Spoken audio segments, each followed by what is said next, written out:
আসসালামু আলাইকুম সম্মানিত ভিউয়ার্স, আমার নতুন আরেকটি ভিডিওতে আপনাদেরকে জানাই স্বাগতম। সম্মানিত প্রিয় সুধী, আজকের যে কাজটা আমি আমাদের অফিসে চলে আসছি, আর এই মেশিনটার যে সমস্যা সেটা হলো আজকে তুলে ধরবো দাঁতিতে ময়লা জমে থাকলে আপনি কিভাবে পরিষ্কার করবেন। তো সম্মানিত ভিউয়ার্স, কথা না বাড়িয়ে চলুন ভিডিওটি দেখা যাক।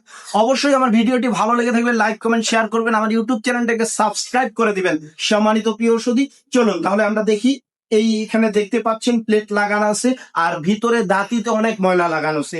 ময়লা আছে, তো ময়লা যদি থাকে, আপনারা সেলাই মেশিন যারা নতুন ব্যবহার করে থাকেন, অনেকদিন ব্যবহার করার কারণে দাঁতির মধ্যে, প্লেটের নিচে দাঁতের মধ্যে অনেক ময়লা লেগে থাকতে পারে। যার জন্য আপনার কাজ হলো আপনি প্লেটটা কিভাবে খুলবেন, ময়লাটা কিভাবে পরিষ্কার করবেন এবং আবার নতুন করে পুনরায় প্লেটটা সেটিং করবেন। তো সম্মানিত ভিউয়ার্স, চলুন প্রথমে আমাকে প্লেটটা খুলতে হবে। আমি প্লেটটা খুলে নিচ্ছি। প্লেটটা খুলে আমাকে ভিতরে দেখতে হবে ময়লা জমে আছে কিনা। তো সম্মানিত প্রিয় সুধী, আপনারা দেখতে পাচ্ছেন আমি প্লেট খুলতেছি। আর প্লেটটা খোলা হয়ে গেলে আমি দেখবো, এই যে প্লেট খুলে নিলাম, স্ক্রু দুটা খুলে নিয়েছি। স্ক্রু দুটা খুলে নিয়ে আমি প্লেটটা উঠাই নিলাম। উঠে নিয়ে দেখতেছেন যে এইখানে ময়লা জমে আছে। এই যে এইখানে ময়লা জমে ছিল, ভিতরেও ময়লা জমে আছে।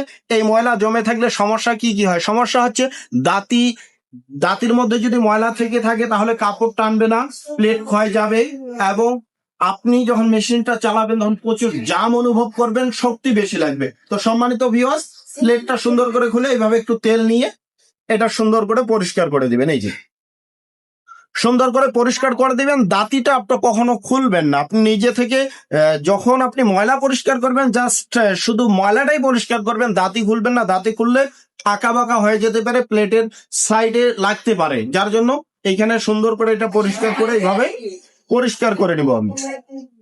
যদি এইখানে ময়লা থাকে তাহলে ছোট্ট একটা পাতি বা এই ছোট্ট ব্লেড দিয়ে এই জায়গাটা আপনারা পরিষ্কার করে নিতে পারবেন, কিংবা নিডেল ব্যবহার করতে পারেন। যেই নিডেল গুলো বা সুচ গুলো নষ্ট হয়ে গেছে, সেই সুচ দিয়ে এই ঘাট গুলো যেগুলো পূরণ হয়ে আছে, অনেকগুলো ময়লা জমে থাকে, এই ময়লাগুলোর কারণে কিন্তু আপনাকে দাঁতি পরিবর্তন করতে হতে পারে। আপনি যদি দেখেন যে দাঁতি আপনার ভালো আছে কিন্তু ময়লা পরিবর্তন বেশি হয়ে গেছে, ময়লা ঢুকে গেছে, তখন আপনাকে করতে হবে কি, এই জায়গাটা আপনি যদি পরিষ্কার করে দিতে পারেন তাহলে দাঁতটা আপনি 6 মাস 1 বছর আরো চালাইতে পারবেন।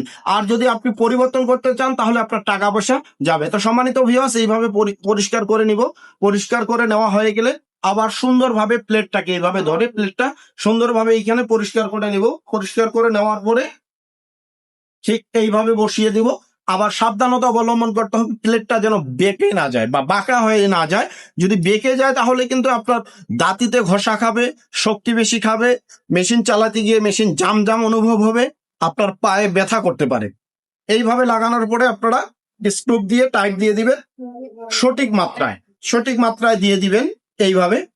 তো আপনারা এইভাবে কিন্তু দাঁতিও পরিষ্কার করতে পারবেন, দাঁতিটাও পরিষ্কার করতে পারবেন, প্লেট পরিবর্তন বা আপনার দাঁতিটাও পরিবর্তন করতে পারবেন। সম্মানিত ভিউয়ার্স, আমার ভিডিওটি যদি ভালো লাগে, দেখেন আমি কিন্তু সুন্দর করে পরিষ্কারও করছি এবং সুন্দর করে সেটিংসও করছি। তো সম্মানিত ভিউয়ার্স, আমার ভিডিওটি ভালো লেগে থাকলে লাইক কমেন্ট শেয়ার করবেন, আমার ইউটিউব চ্যানেলটাকে সাবস্ক্রাইব করতে ভুলবেন না। ধন্যবাদ সকল।